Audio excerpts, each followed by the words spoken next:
They are an integral part of a collaborative and comprehensive medical team. They uncover information that often leads to a diagnosis or care plan.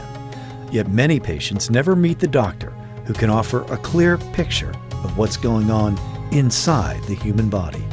They are radiologists. A radiologist is a doctor who has specialized in diagnosis and detection of disease and injury through medical imaging. This is a doctor who's gone to medical school and then received additional training in residency and usually with fellowship to train in ways to detect disease utilizing X-ray and other radiographic modalities.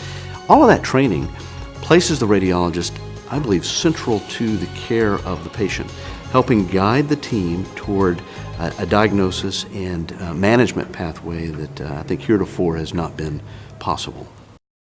Amazingly, the first radiologic images were taken just 120 years ago. Today, multiple types of non-invasive procedures give access to unprecedented information about our bodies.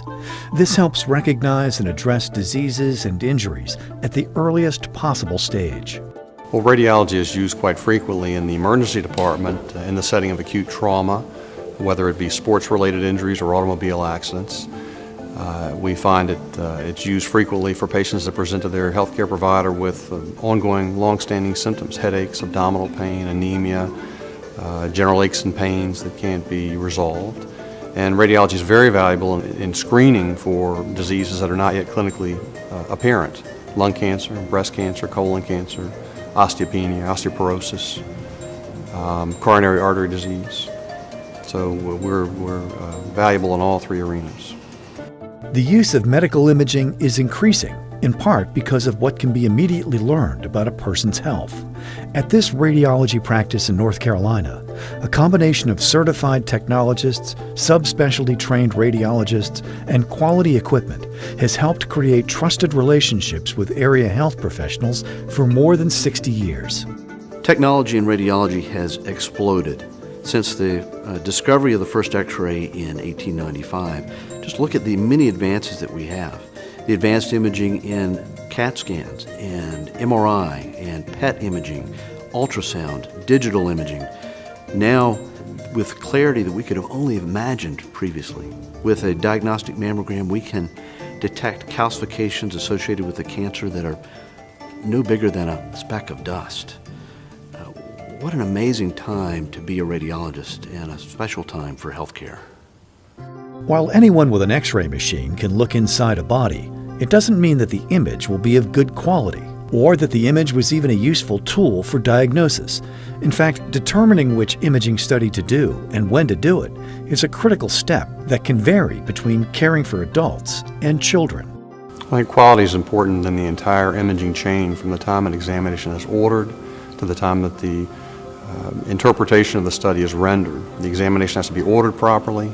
It has to be performed by technologists who are trained properly to do the examination correctly, because it must be reproducible from exam to exam.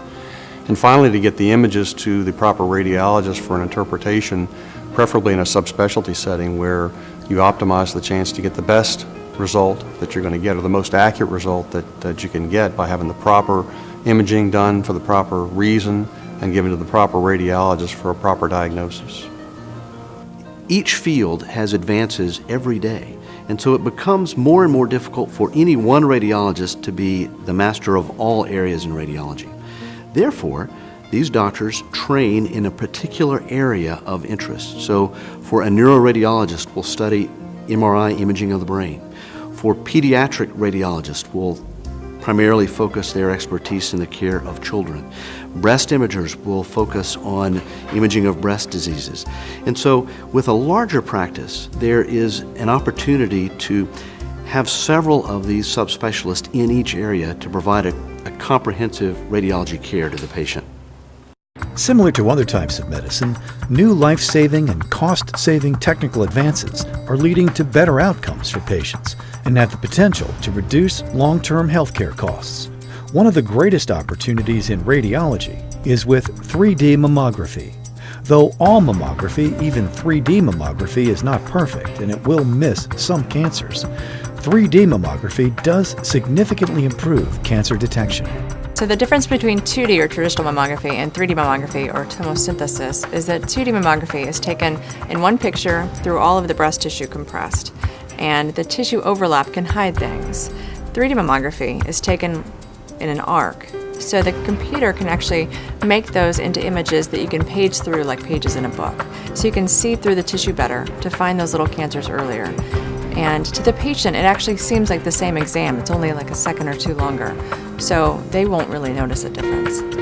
The reason why 3D mammography is so revolutionary is simply it allows me to find more small cancers, and it also allows me to do that while being more specific, and therefore I am not creating patient anxiety by working up things seen on a screening mammogram that are not cancer.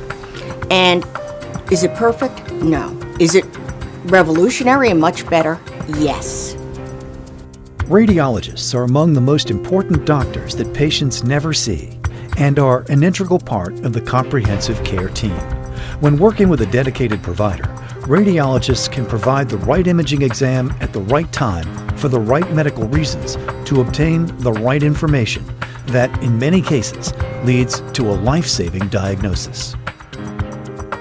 To learn more about the importance of radiology in North Carolina and beyond, visit the Wake Radiology website at wakerad.com.